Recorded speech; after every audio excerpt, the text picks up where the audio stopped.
Okay, so let's talk about this. Let's bring in editor-in-chief of the Daily Wire and Breitbart's former editor-at-large, Ben Shapiro, and host of CNN's Reliable Sources, Brian Stelter. Welcome to both of you. Good morning. Good morning. Ben, I want to start with you. Steve Bannon's comments. First of all, your initial thoughts. Well, I mean, I think that first of all, I think you actually quote Steve completely. So when you say that he says the media should shut up, what he actually said is the media should shut up and listen more to the American people so that they can get better at their job, was essentially trying to say. Look, I'm not, as everyone knows, I'm not a big Steve Bannon defender. I'm not a big Steve Bannon fan. He's one of the worst people I personally know, but that has nothing to do with what he's saying here. I think that what he's actually saying here is not entirely incorrect. There is a vast gap between the media's perception of itself and the public perception of the media. The reason Trump keeps picking fights with the media is because it's a fight he can win. The American people don't actually trust the media at this point, mainly because the media seem like they're representing their own interests. We're like a separate class, as opposed to people who are defending the interests of the American people. And the more we get into slap fights with the administration, the more we get into slap fights with politicians on behalf of the press, on behalf of the media, instead of on behalf of the American people, the more the American people are going to be likely to just ignore it. I'll run this by you, Ben. If a media entity is a cheerleader for Donald Trump and never puts his feet to the fire, won't you lose the trust of the American public too if you continue to do that consistently? I certainly would hope so. I certainly would hope so. I mean, I think that here's the thing. Every White House treats opposing media as the opposition. The Trump White House, I think, rightly looks at a lot of the mainstream media and says, you guys were the opposition during the campaign. You're still the opposition now. You don't particularly like me. And so you're going to be much more critical of me than friendly outlets like Fox News, for example. But the job of the media should be to understand that we're always the opposition. If we're the fourth estate and it's our job to check the government and it's our job to check the White House, it shouldn't matter whether you like or dislike the person in the White House particularly. You should be treating the White House as your opposition. The fact that the media did not treat President Obama as much as the opposition as they are President Trump is giving Trump the opening to slap you guys around. And I think that he's largely correct in slapping the media around by saying that there is a bias that exists for Trump that didn't exist for Obama. The best way to respond to that for the media is not to defend ourselves by saying, well, that's an attack on the press, that's an attack on the media. It's to say, okay, look, say what you're going to say. It's either true or it's false. And then treat it as a true-false statement as opposed to a fight between the media and Donald Trump, because he's going to win that fight every time, at least in the minds of the public. The trucker from Michigan does not care if the media gets I understand what you're saying, but here's the difficulty for us, Brian, and I think you'll agree. When there is a blatant untruth told by President Trump, for example, the crowd size at the inauguration, should we not call him out on that and ignore it because it doesn't really matter?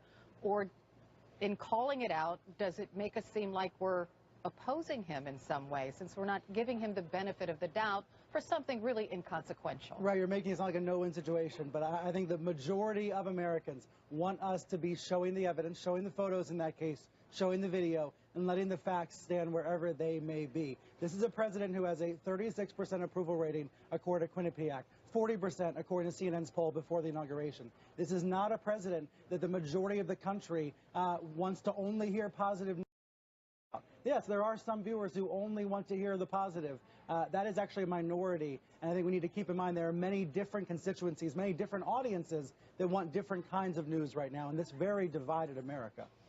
Okay, interesting topic. Thanks to both of you. President Trump took the stage in Reno today and said he's all about unity, but he sure didn't sound like a unifier in his rant last night. Ben Shapiro is back with me, and joining us now, talk radio host John Fredericks and CNN contributor Jason Kander. Welcome to the panel. Ben, welcome back. Jason, I'm going to start with you. President Trump says he wants to unite our country, but then he says stuff like this. Watch it. I always hear about the elite. You know, the elite, they're elite. I went to better schools than they did. I was a better student than they were. I live in a bigger, more beautiful apartment, and I live in the White House, too, which is really great.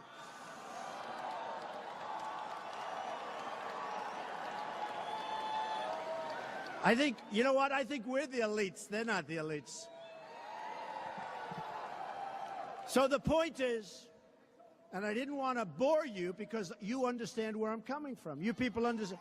But the point is that those were three different. There were two statements and one news conference. The words were perfect.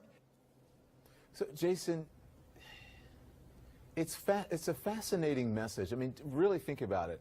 From a New York billionaire who lives in a tower to a base of supporters he calls the Forgotten Americans, and it's very powerful, and they love it. How did you respond to that? Well, Donald Trump is a man who was born rich, believing he's a victim. He's a man who looks at what happened in Charlottesville, sees a woman be murdered, and says to himself, I'm the victim here. So everything about him is sort of casting himself in a victim mode, and often I think that's because he believes, often rightfully, that people in America won't blame the victim. And so when he's not doing a good job, and when the media, for instance, reports what he's doing, and he's not doing a good job, he figures he'll cast himself as the victim, and then it's very hard to blame him. It's his way of avoiding responsibility. It's sort of like a movie critic who decides to make a movie, and it turns out it's really bad, and that's because you can't make a movie by criticizing people, just like you can't lead a country by complaining all the time. Well, so how do you go, John, from I love the uneducated to we are the elites? You know, and I live in. But by the way, I know some wealthy people. They don't talk about people who are really wealthy. Don't talk about how much money they have, and people who are really smart don't talk about how smart they are. But go on. I guess Jason is now a psychoanalyst, psychobabble, mumbo jumbo, something about what Donald Trump thinks in his deep psyche. Look, you guys have no sense of humor. That was funny last night. You take his style and you get all caught up and your panties get in a wad. He's having fun last night talking to his base, the people who helped elect him president, that don't trust the media, they don't trust what you guys say, and they don't trust the elites in Washington. And so what he was saying is, hey, they think they're elite, they want to tell us what to do, they want to run our life, they've sold our jobs out, I'm going to unify the country. At the end of the day, we're the elite because we really understand what's going on. That's what he was saying last night. Well, John, so let me just say babble, it's like, it's just laughable. And this Jason, is why you guys are going to lose again. Jason can defend himself. Don. Listen, don't put. It's not you. Don't put me in the category. I'm not a partisan. The Democrats are going to lose Okay, again. I'm not a Democrat, so don't put me in that category. The Democrats are not you, the Democrats. Number two, listen, maybe you wear panties. I don't. So if your panties get in a wad, then that's your business. But I don't wear Don, panties to get in a wad. We got to have a sense of humor about this, man. There's no sense of humor. If you are a person who he is speaking, if you're a member of the media who's in the back of the room and he's calling you a terrible person and saying that you don't care about America and you don't love America and you may be a victim, possibly a victim of violence, that's not funny. If you are a transgender person who has served this country with honor and distinction and he is thinking of kicking you out of the military, there is nothing funny about that. If you are a person, hold on, if you are a person, no, yes, I am being fair. I am being fair because he is, yes, I am. Let me finish.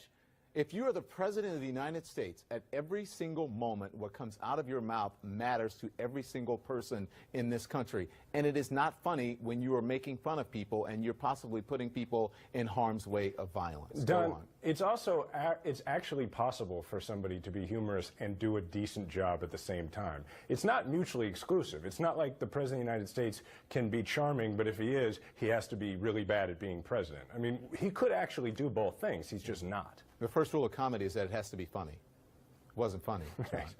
Well, it wasn't funny to you. He had a rally last night. He had a good time. He's talking to his base. You don't like his style. He has two audiences. One audience is the international people, Americans at large in the media. The other audience, he was at a campaign rally last night talking to his base after he had a disastrous day on Monday with his base, where he went back on his word in getting us out of these wars. Neocons took over. Was that funny? In Afghanistan. No, it isn't. But he made a serious speech. But I'm telling you what, Don, his base on Monday was infuriated by that. Then he goes to the rally, throws out the red meat. Yeah. This is politics.